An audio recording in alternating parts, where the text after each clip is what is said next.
Buenas tardes a todos, a todas especialmente. Sed bienvenidas a este encuentro que estamos teniendo, como sabéis, de profundización en la cultura, en la literatura, en el arte, en esta librería, en esta editorial del Perpetuo Socorro.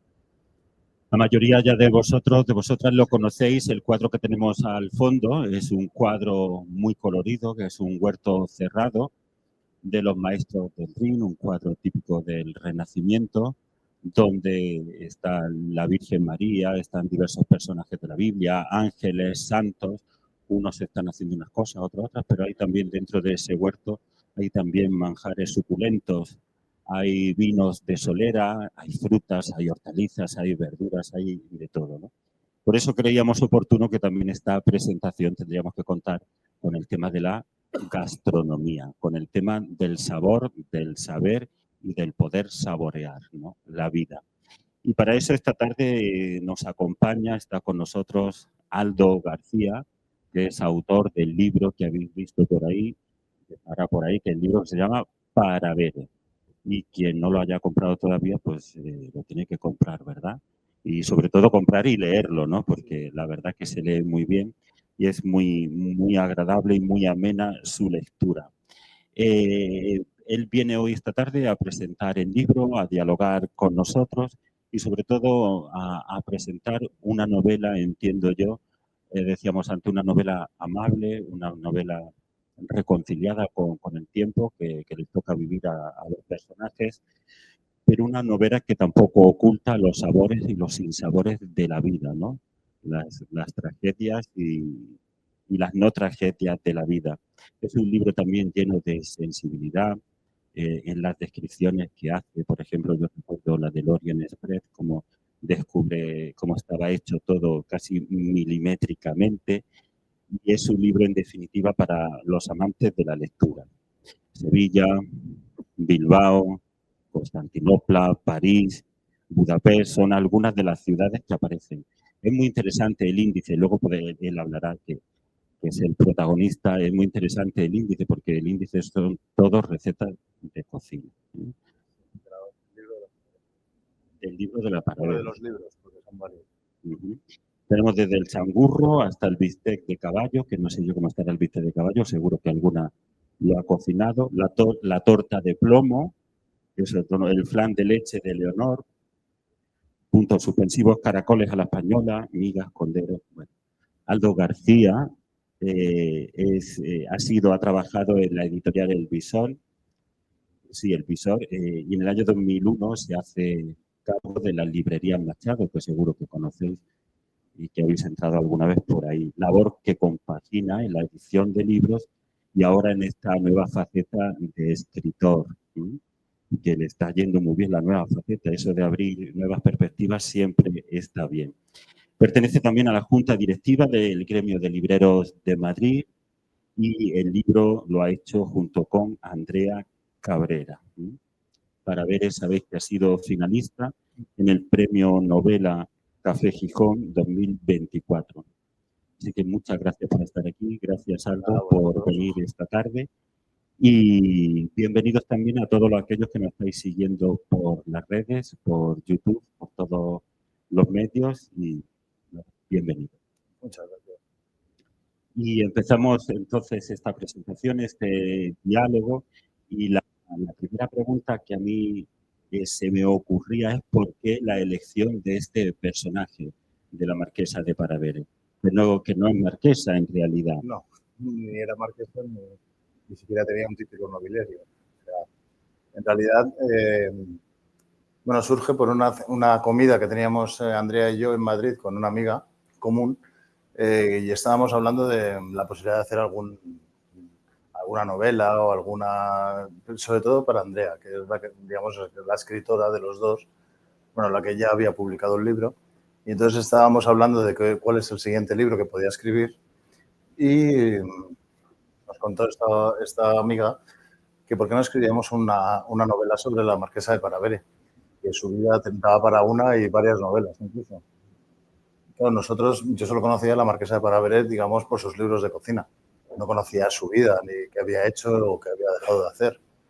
Y entonces empezamos a investigar un poco pues qué vida tenía y nos dimos cuenta que era una vida, primero, alucinante, ¿no? Porque una persona que es del norte de Bilbao, de familia francesa, además, como, digamos, perteneciente a la alta sociedad bilbaína, que tenía prácticamente toda su vida resuelta ya de nacimiento, ¿no? O sea, esta sí que había nacido con cuchara de plata.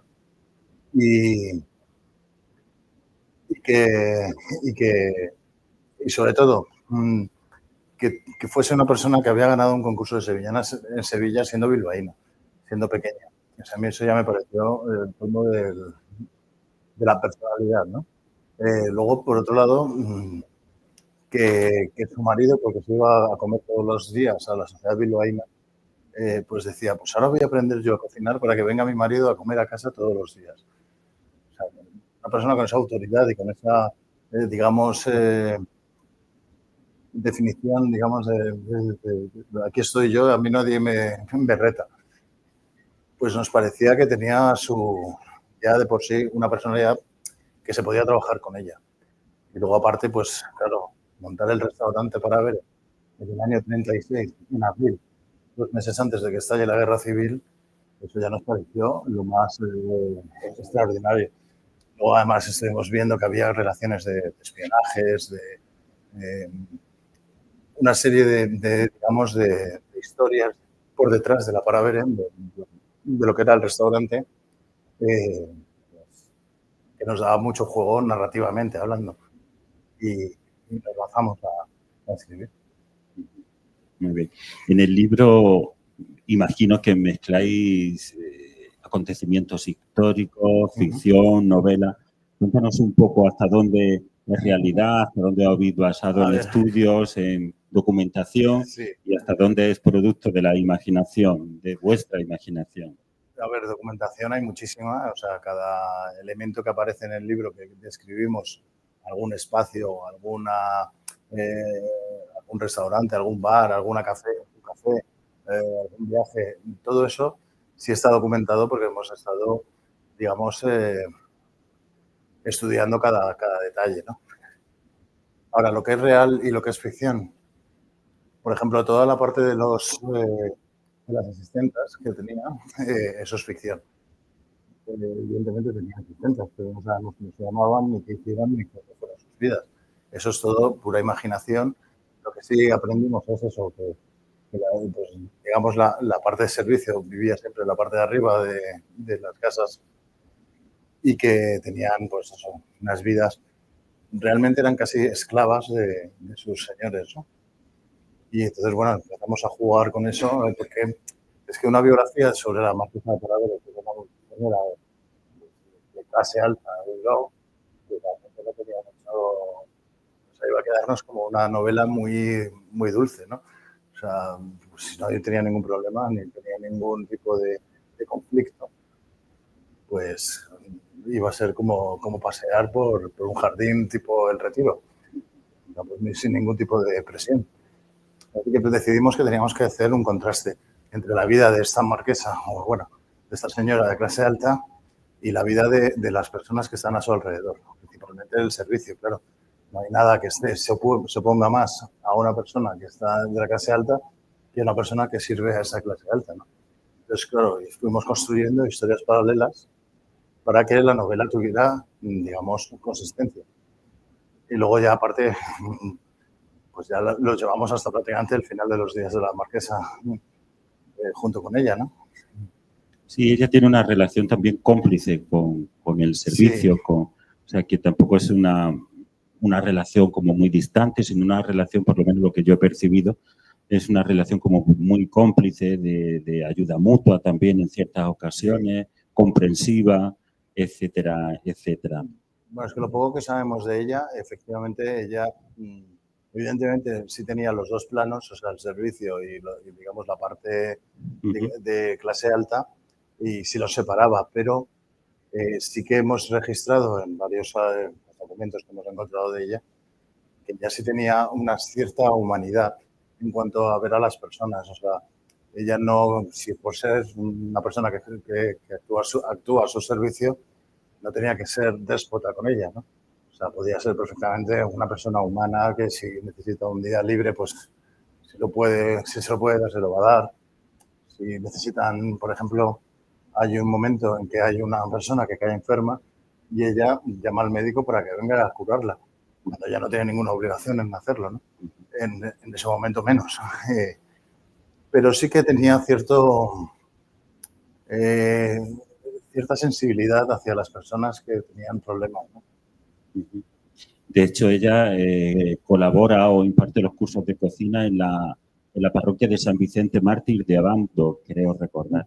Es una parroquia bastante bonita, bastante céntrica de Bilbao. Es una preciosidad. Si no la habéis visto, cuando vayáis a Bilbao, por favor, entrad a conocerla, ¿no?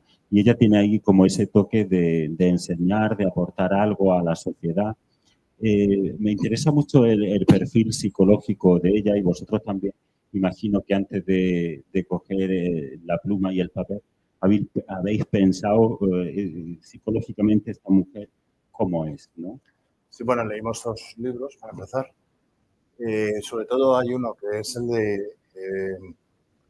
de historia, bueno, es uno que son anécdotas de la historia culinaria del mundo, que no me acuerdo ahora cómo se tituló, pero vamos, lo reeditaron hace como 10 años, ahora se ha vuelto a agotar, o sea, que no se encuentra fácilmente. Y en ese libro sí que se ve a la marquesa cómo escribía y qué es lo que le interesaba y qué es lo que no. Entonces utilizamos esa base para coger la voz de la marquesa. Y pues yo creo que no fue tampoco tan complicado porque ella tiene una voz muy peculiar. Incluso molesta a todos los lectores cuando están leyendo. Pues si haces esto lo vas a hacer mal. Esto no lo tienes que hacer así. Si te quemas el borde no sé qué, tienes que tirar toda la comida porque ya no se pueden resolver. O sea, es muy autoritaria en ese sentido. Pero, tenía carácter la marquesa. Sí, tiene mucho carácter. Pero, normal, ¿verdad? Bueno, es una cocinera que nunca cocinó nada. O sea, que eso también es muy interesante. Sí, sí, sí. Porque no llegó a freír ni siquiera un huevo frito. O sea, no, ella lo que tenía es mucha gente a su servicio y ya lo que hacía era como una especie de, digamos, directora de orquesta. O sea, ella se encargaba de decir, bueno, tú me pelas la cebolla, tú me cortas las patatas. Eso es casi más difícil todavía, ¿no? Hacer que todo funcione sin hacer nada, eso es bastante complicado. Sí, es peculiar, pero claro, si lo piensas en los cocineros de hoy día, yo creo que eso es su trabajo. O sea, los grandes cocineros no cocinan tampoco. Están diciéndole, bueno, tú ahora haces esto, pasa 5 minutos este filete por la plancha. Y luego ya, digamos, ellos ponen, digamos, digamos la parte final. O sea, cómo lo monta en el plato, cómo prueba y cómo va viendo lo que falta, lo que sobra y ese tipo de cosas. Y ella lo que sí tenía es un paladar excelente. O sea, era capaz de distinguir perfectamente qué tipo de ingredientes tenía una receta y ver si faltaba o sobraba algo.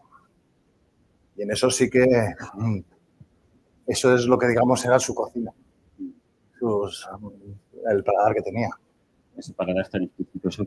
Quiero recordar que en París, en una cena, es donde descubre que han cambiado una receta y que le han añadido whisky. Sí. Entonces se apuesta con los comensales de su mesa que ella va a adivinar el nuevo ingrediente. Lo escribe en un papel, lo dobla, llaman al chef, le preguntan, dice todos los ingredientes. ¿No se le olvida ninguno? Dice, sí, se le olvida uno.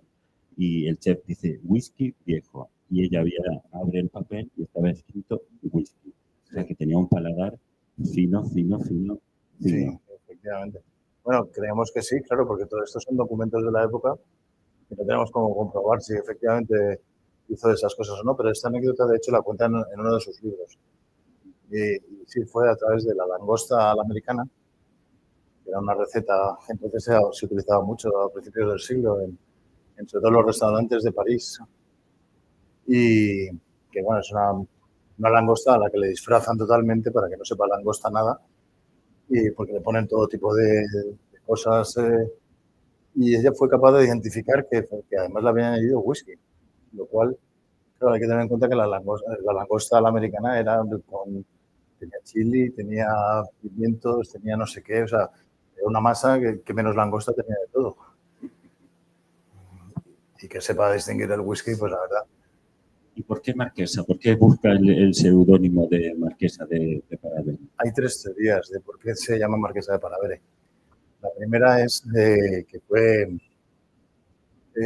unos amigos que le encargan que escriba para la parroquia las recetas, y luego esas mismas recetas las quiere dedicar en un periódico que es el Excelsior, que era un periódico entonces deportivo de Bilbao, bastante conocido.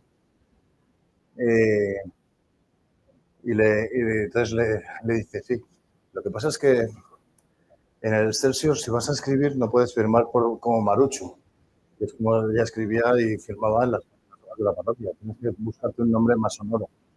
Entonces ella, Ramón, su marido, tiene varios títulos nobiliarios en su familia y uno de ellos tiene un montón de títulos nobiliarios que la mitad de ellos no los usaba, claro. Normalmente usas uno, no usas 10. Y entre ellos tenía el marquesado de Paravere. Entonces le pide permiso para utilizarlo. Y ya se lo da, claro. Esa es la primera teoría. Luego hay una segunda teoría, y es que ella era muy lectora y leía mucho a una autora francesa del siglo XVIII, romántica, que se llamaba Marquesa de Dash. Y entonces era un bestseller en el mundo y, bueno, teniendo en cuenta que era Marquesa de Dash, ella también quería ponerse un título nobiliario tipo Marquesa de algo. Y se puso Marquesa de Paravere porque, y esta es la tercera teoría, un amante del rey Luis XIV se llamaba Paravere. Entonces le quería, ya que está poniéndose en ficción, que ella fuese la amante del rey francés. Pero realmente de las tres teorías aparecen en la novela. No sabemos cuál fue la real. No saben ni siquiera sus familiares.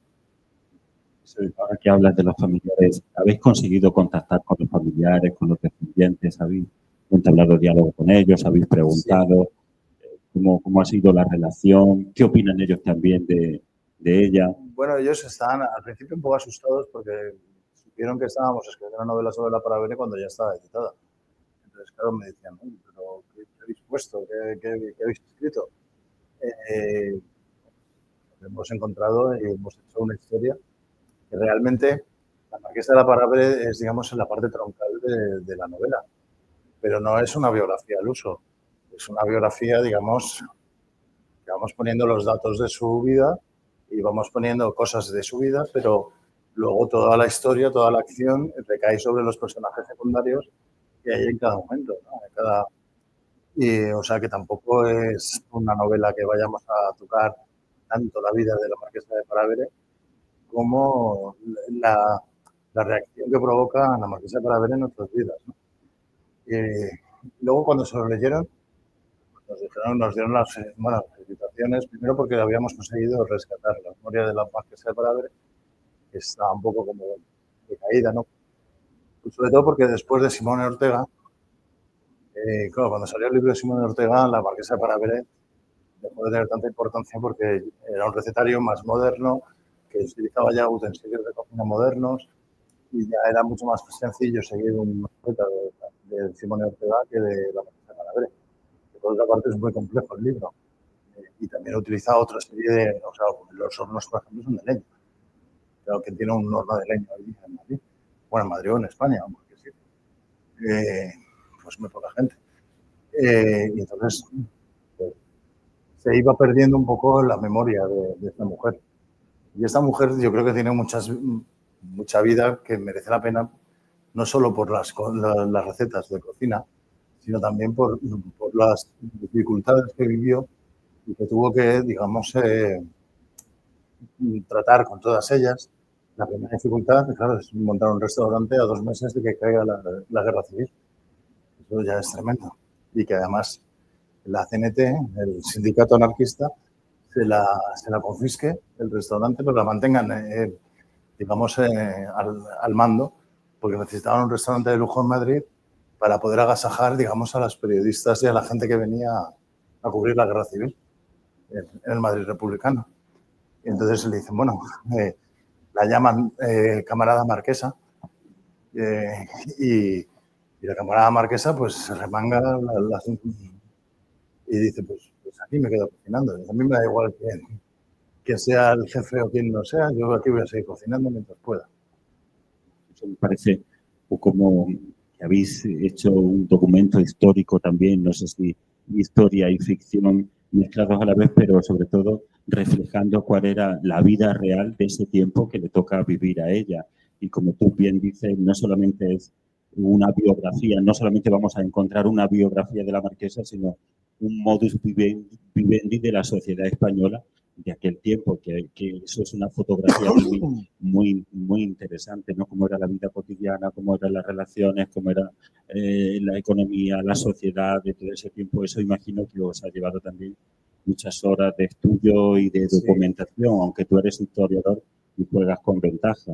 Bueno, digamos que lo que son lecturas, muchas lecturas de muchas memorias, muchas...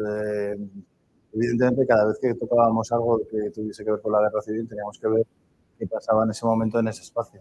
Por ejemplo, hay un paseo de uno de los personajes, digamos, vamos a llamarlos falangistas, para que no dicen en ningún momento que lo sean, va paseando por la Plaza Castellana, por el Paseo del Prado, y entonces pasa por delante del Museo del Prado y están los republicanos están tirando sacas en la puerta del Museo del Prado, y esto es real. O sea, en ese momento sí estaba en Atocha, estaba todo lleno de camiones parados, esperando a ver qué cargas tenían que llevar a algún sitio, y todo oscuro. O sea, todo ese, cada paseo que dábamos, por ejemplo, y ahí va una fábrica alemana que existía en el sitio que decimos que estaban. Lo que no existía es, por ejemplo, el complot que le construimos a esa historia. Eso no sabemos si existía o no, pero sí que era una fábrica alemana de bombillas y que estaba en el sitio donde decimos que estaba. ¿Qué necesidad tiene ella de venir a Madrid, como tú bien dices, 2 meses antes del inicio de la guerra civil, a montar un restaurante? Bueno, necesidad ninguna, eso seguro. Yo creo que ella tiene un rasgo un poco de un ego bastante importante en cuanto a su faceta culinaria. O sea, ella ha publicado el libro en Espasa Calpe, ha sido un éxito, ha tenido varias ediciones, y lo último que le falta, digamos, es probar que se pueden hacer esas recetas en un restaurante de lujo y que ella puede llevar esos restaurantes de lujo. Yo creo que es un poco parte de ambición, parte como una especie de examen que se hace a sí misma. Yo soy capaz de hacerlo y lo voy a hacer.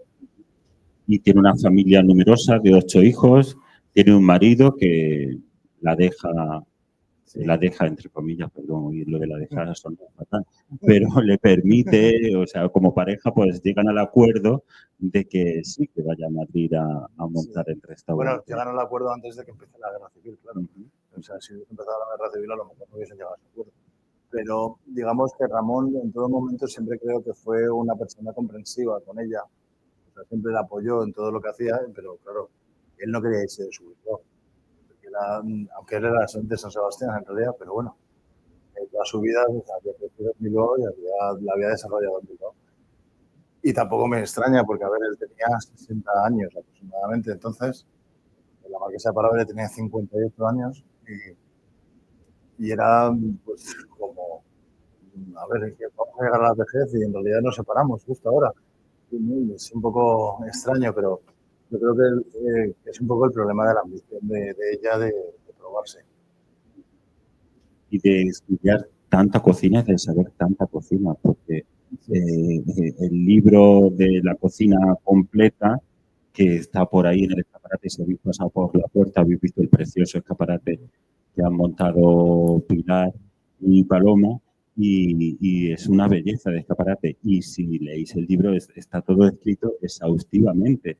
O sea, no es un libro de recetas al uso, como podemos entender hoy, donde aparecen los 4 ingredientes y claro, ella desde luego escribía las recetas de una forma tremendamente divertida, visto desde el punto de vista actual, porque es que describe casi cada aspecto que tenías que hacer. Es una de las cualidades que tuvo la marquesa de Parabel es que describía cada paso que tenía que dar la persona que cocinaba cómo tenía que hacer, pues para pelar un ajo, para pelar una cebolla, pues hay que hacerlo de esta forma, cortar el cuchillo de arriba a abajo, no sé qué. Y entonces, digamos que ella lo que veía es que los cocineros profesionales escribían los libros de cocina para gente que ya eran profesionales de cocina. Pero hay cosas que daban por hecho que no hacía falta explicar cómo se hacían. Ella entendió que, pero vamos a ver, si la mayoría de la gente que cocina son asistentes que las familias tienen, que son las que realmente cocinan. ¿Cómo le vas a explicar a una persona pues cómo se pone un punto de nieve, o sea, un huevo a punto de nieve, por ejemplo, si no sabe lo que es? Entonces, claro, ella lo que hizo fue traducir o simplificar, digamos, el lenguaje a un lenguaje muchísimo más llano, para que lo pudiera entender cualquier persona en cualquier lugar y en cualquier momento. Y es un poco, digamos, su mérito, ¿no? Y es un poco lo que luego recoge Simone Ortega, que hace lo mismo, pero más modernizado. No me resisto a hacerte esta pregunta. ¿Qué crees que opinaría ella hoy día de las máquinas estas que aparecen, que hacen todo en la cocina, que tienen un nombre? La Thermomix, ¿qué crees que opinaría ella de toda esta cocina A ver, express, ella opinaba rápida? Que la cocina, la tendencia de la cocina era acabar siendo un laboratorio. O sea, que para ella yo creo que eso hubiese sido lo normal. De hecho, ella fue la primera bilbaína que tuvo una nevera en su casa, porque escribió un artículo halagando el valor de una nevera, porque ahora podías pues, guardar productos más tiempo, etcétera, etcétera. Y gracias a eso le regaló la fábrica que estaba patentada para digamos, producir y distribuir los frigoríficos en España. Pensó que era una buena idea regalarle a ella una nevera. Lo que fue una especie como de... Pues toda la sociedad bilbaína acabó pasando por su casa para ver la nevera nueva, una vez se la instalaron. Que además creo que fue tremendo porque, claro, no cabía un armatoste de ese tamaño por las escaleras, por el hueco de las escaleras, ni por el ascensor, por supuesto que no. Entonces, yo me puedo imaginar la escena de cuando llegan y suben la nevera hasta su casa. Pues eso, tenía que haber como 15 operarios levantando eso. Una nevera ya antigua, pesaba mucho. En el prólogo se habla de cocina científica y cocina inspirativa, creativa. Ella, por lo que dices, era más científica. Ella era científica al 100%, porque desde luego, y de hecho te echa la bronca si echabas más de 20 gramos de azúcar, se decía que había que echarle 20 gramos de azúcar. O sea, para ella, tanto los tamaños como las cantidades tenían que ser exactas y precisas. Y los tiempos, si te decía que eran 10 minutos, eran 10 minutos. Y además no se planteaba que pudiese haber alguien que dijera, no, pues es que a mí me queda mejor si lo pongo a 15 minutos. No, es que entonces no estás probando bien el cuerpo. Además era así muy contundente. Vosotros imagino también que habéis tenido que hacer un estudio profundo de la gastronomía, ¿no? De la receta. Bueno, pero eso lo hacemos por nuestra cuenta y en restaurantes que nos hacen las cosas. O sea, ¿cocinas o no? A ver, cocinar, yo sí he frito un huevo, pero tampoco soy un experto cocinitas. No. Y Andrea me consta que tampoco. O sea, que no, digamos, no lo hemos escrito pensando en vamos a ver qué cualidades tenemos nosotros y podemos añadir a este libro. Claro, las cualidades que tenemos ninguno es culinaria, pero sí somos muy buenos devoradores. ¿Ves el libro en la gran pantalla o en la pequeña pantalla, en serie? Eso, desde que empezamos a escribir, incluso cuando se lo enseñamos a la editora que íbamos a tener, lo primero que me dijo es, Dios mío, yo esto lo veo como una serie. Y le dije, bueno, estoy encantado, nosotros no tenemos la responsabilidad, ni yo tengo 20 millones de euros en el banco para decirle a la gente, toma, haz una serie por mí. Entonces, bueno, si sale, pues bien, y si no sale, pues nada. Pero sí, evidentemente es un lenguaje, un tipo de narración muy cinematográfica.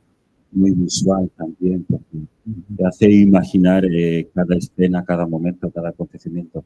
Así que si alguien quiere invertir, ¿no? Pues sí, si tenéis 20 millones y sobran, sí, pues, aquí. que levante la mano quien no los tiene.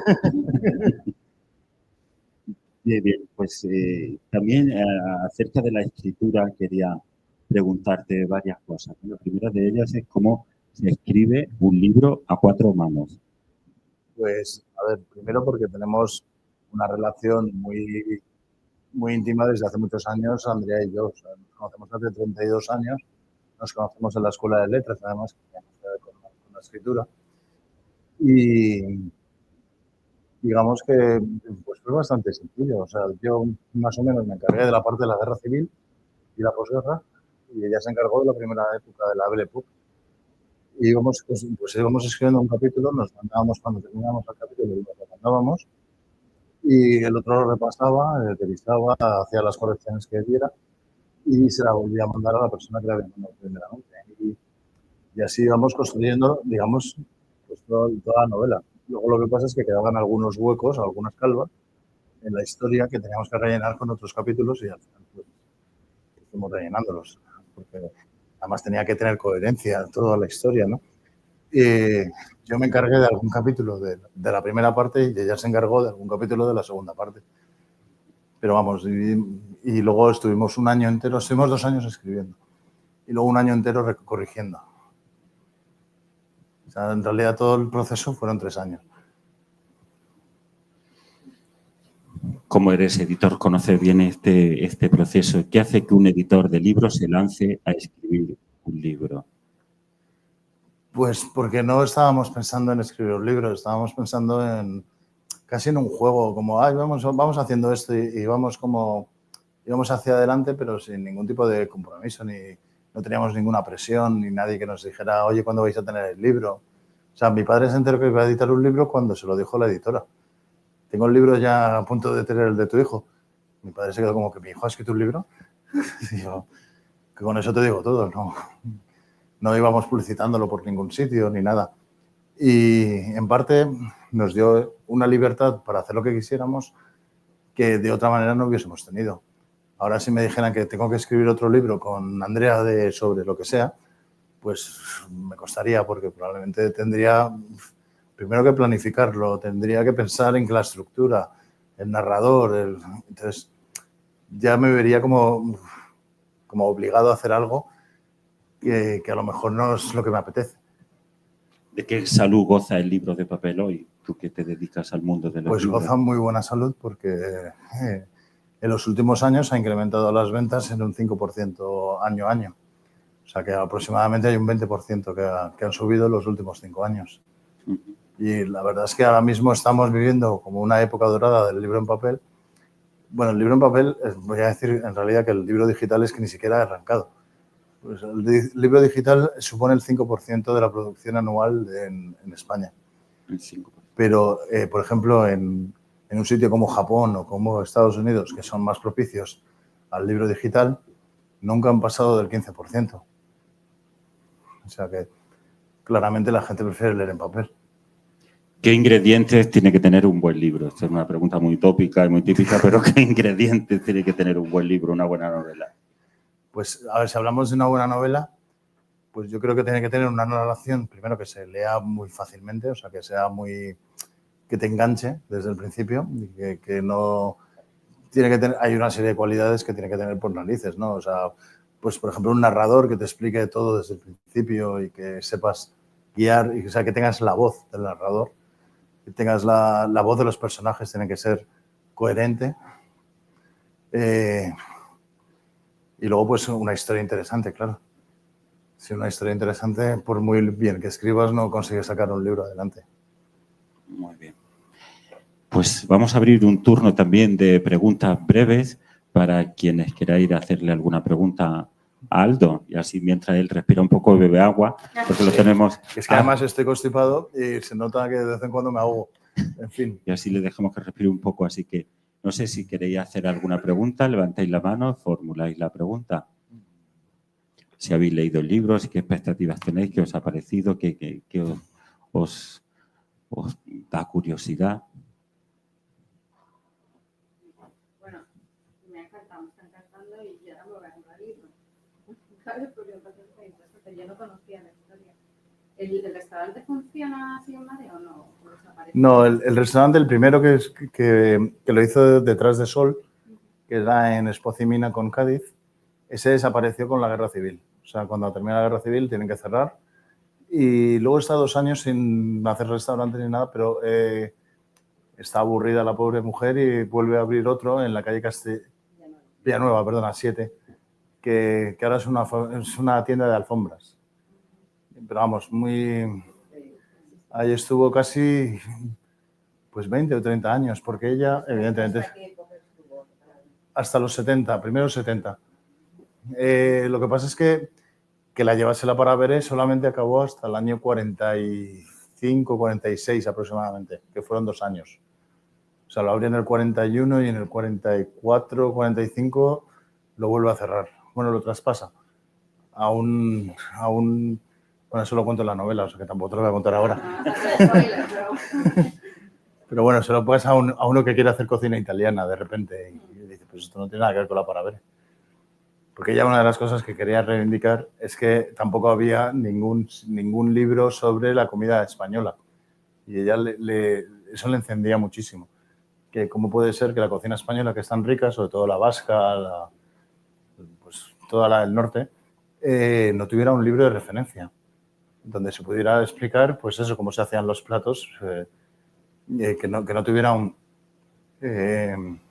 digamos, un recetario canónico de la cocina vasca. Le parecía una barbaridad.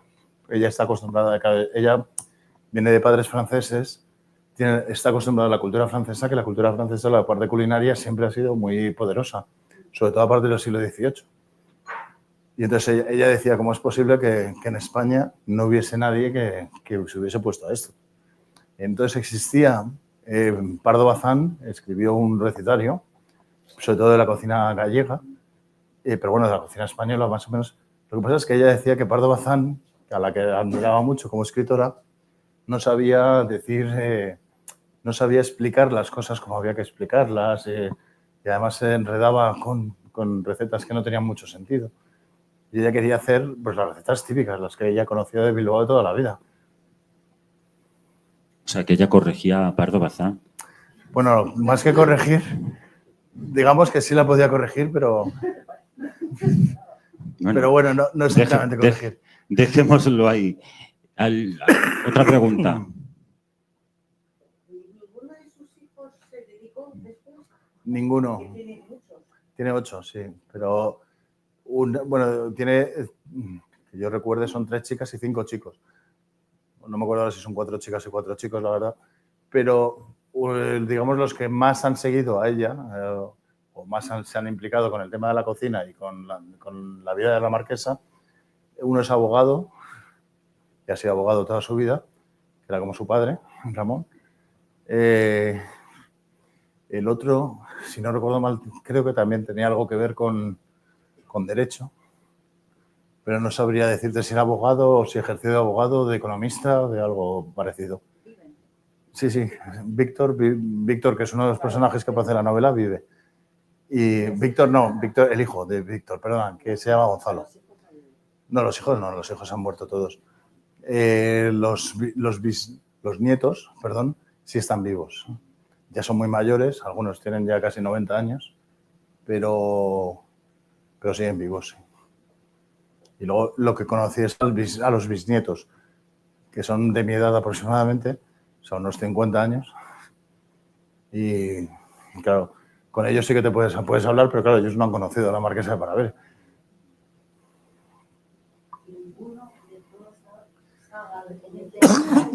Nadie cocina, o sea, nadie cocina profesionalmente, digo, a lo mejor en sus casas sí cocinan maravillas, pero... Teniendo el nombre, el sitio, teniendo ya lo más difícil... Hay que tener en cuenta que la marquesa de Para Ver muere en el año 49. Entonces, realmente sus hijos eran todavía demasiado jóvenes y si tenían nietos ya eran niños, o sea, tenían 3, 4 años, no tenían más. Entonces, hay que tener en cuenta que también que la marquesa de Para Ver no fue cocinera ella misma. Ella lo que hizo fue regentar un restaurante y luego, sobre todo porque ella lo que más orgullosa se sentía era en su recetario. Su recetario para ella era todo y de hecho se murió escribiendo una enciclopedia de la cocina que ella lo dividió en 16 tomos y creo que terminó hasta 4 o 5 tomos. Y eso, fíjate qué poco interés tenía en la familia que desapareció. Ya no existe. Vamos, a lo mejor existe en algún sitio, lo acaban encontrando, pero... Y además lo tenía dividido en determinados temas. Por ejemplo, cómo hay que comportarse en la mesa, qué tipo de mantelería y vajilla tenías que tener, qué tipo de... O sea, digamos que cada tomo tenía una parte, ¿no? Cómo usar las carnes, cómo los pescados, las ensaladas. Y se murió, pues eso, cuando llevaba 5 o 6 tomos, yo creo que escritos. Nada. Además, eso era muy interesante si estuviera completa. Pero claro, solamente 5 partes de 16 era muy poco. Hombre, a lo mejor ahora, si algún editor le interesa, pues podrían conseguir sacar adelante, ¿no? Pero... O abrir el restaurante, ¿no? Reabrir el Paravere. el Paravere. Bueno, digamos que el restaurante que más se parece al Paravere hoy día sería Horcher. O sea, si habéis ido a Horcher y habéis probado cualquiera de los platos, es prácticamente el Paravere.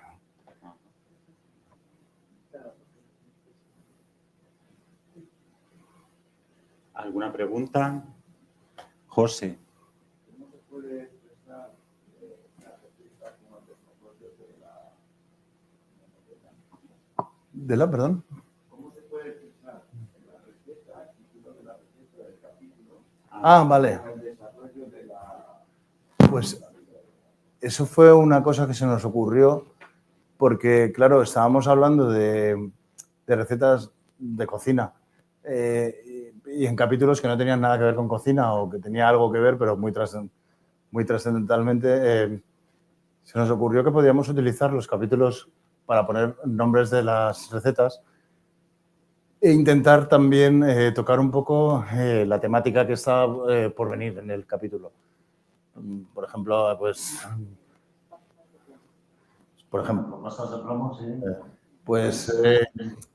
queríamos siempre poner una receta que, primero, llamara la atención por el título, porque hay algunas recetas que no tienen nada que ver con lo que tenemos hoy en día. Y por otro lado, queríamos avisar un poco sobre qué tipo de capítulo ibas a leer a continuación. Por ejemplo, hay un capítulo como es el de las aceitunas en conserva, que es simplemente porque no teníamos nada que poner en la comida. Y decimos, bueno, pues vamos a poner que están comiendo unas aceitunas, que es la cosa más simple del mundo. Y más rica también, ¿eh? También. Y otra pregunta, ¿ella cuando vino a Madrid no vino con ninguno de sus hijos? Sí, vino con 3. O sea, tenía una que vivía ya en Madrid y vino con 3. Uno, de hecho, vino desde Argentina para estar con ella, para apoyarla, digamos, que era Víctor, que es el, digamos, de todos los hijos el que más sale en la novela y el que más trata, porque además luego cuando se muere su marido, tiene que ser Víctor el que firme todos los documentos para poder abrir el segundo restaurante. Porque claro, al ser mujer no podía firmar. Sí, no, o sea, la mujer era... Si le decías que tenías que hacer así, ella lo hacía así. O sea, no... Decía, yo voy a hacerlo como quiero. De hecho, cuando puede votar la mujer a partir de la República, en el 31, a ella le hacen una pregunta en el periódico, en el Correo Vasco, y dice, bueno, ¿y usted qué le parece como persona relevante de Bilbao? Dice, ¿usted qué le parece que las mujeres puedan votar? Me parece fenomenal. Llevo toda mi vida intentando votar y no me dejaba nadie. Y de hecho fue la primera mujer que pudo ir a una tertulia de hombres, que también es... De hecho, es donde conoce a Unamuno, por ejemplo. Sí, por el Paravere pasaron personajes muy importantes también, los recogéis de la historia, ¿no? En ese momento. Muy bien, pues...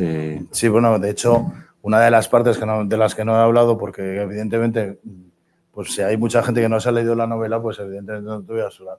Pero una de las grandes cosas que tiene el Paravere es que prácticamente cualquier famoso extranjero que estaba en España en ese momento, o incluso español, pasaba por el Paravere porque era el único restaurante que se podía comer medianamente bien.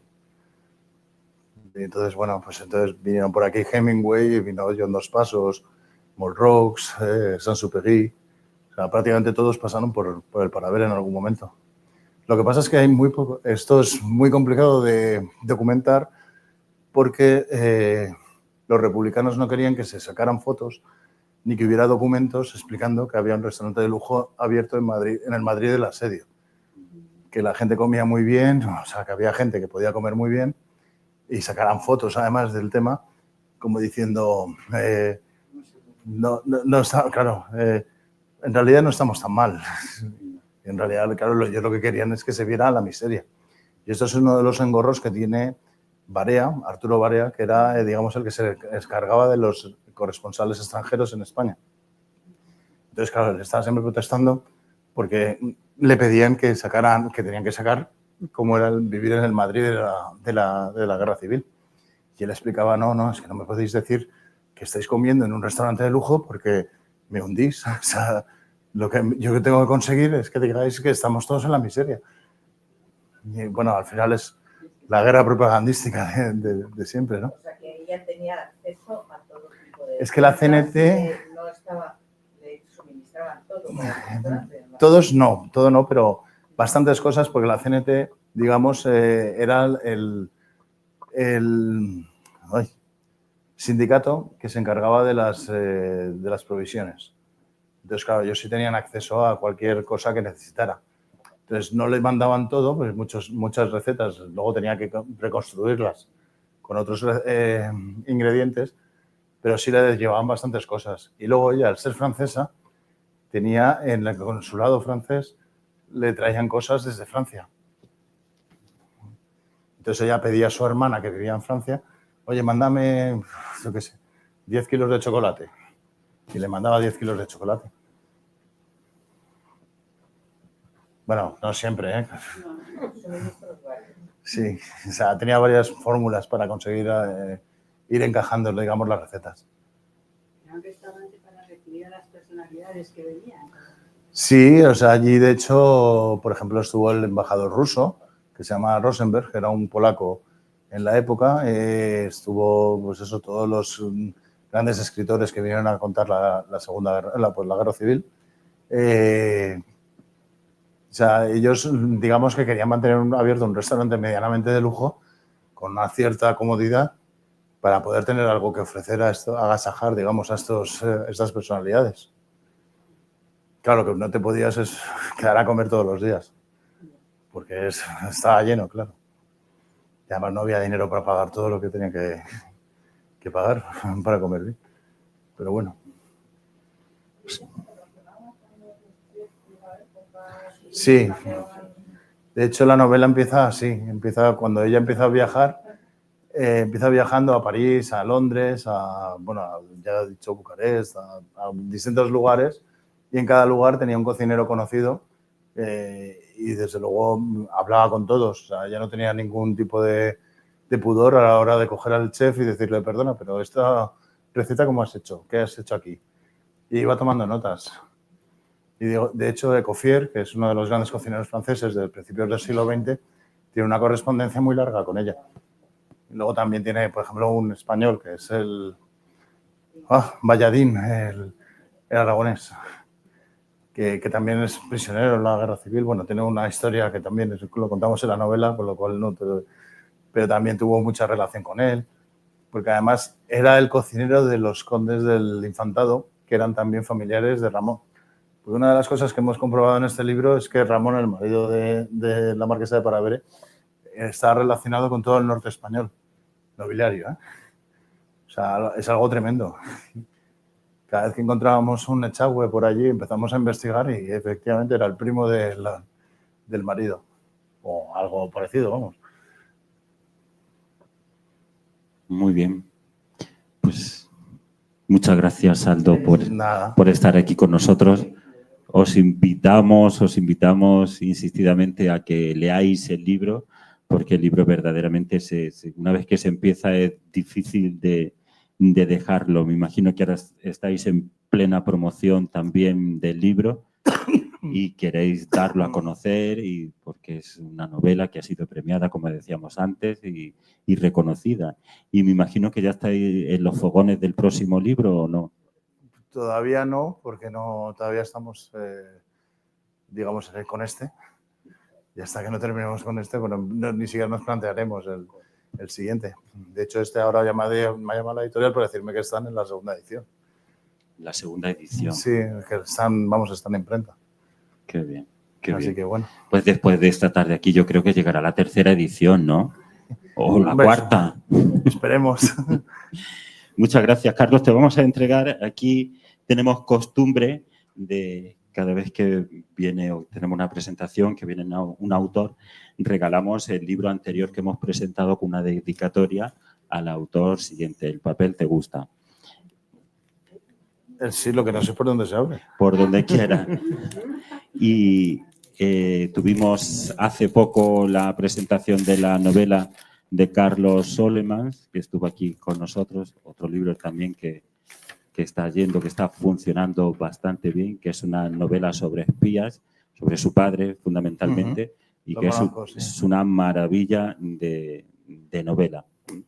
Y también te queríamos entregar, pues porque aparece también en el libro la iglesia, las parroquias, el mundo, la vida religiosa de esa época, y te queríamos entregar también pues lo que es para nosotros nuestro sello distintivo, que es la Virgen del Perpetuo Socorro, de los misioneros redentoristas que también estuvieron en Bilbao, aunque no creo que degustaran los manjares de la marquesa de Paravere. Seguramente no tendrían presupuesto para no pagar tenían presupuesto, eso estoy segurísimo.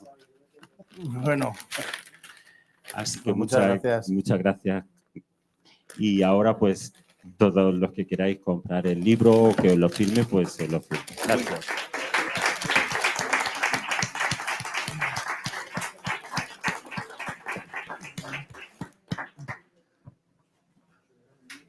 Os avisaremos para la próxima presentación, los que o las que no hayáis dejado vuestro email para que os podamos mandar la invitación, pues lo podéis dejar a Ana. Al fondo de la librería podéis adquirir el libro. Muchas gracias y hasta muy pronto.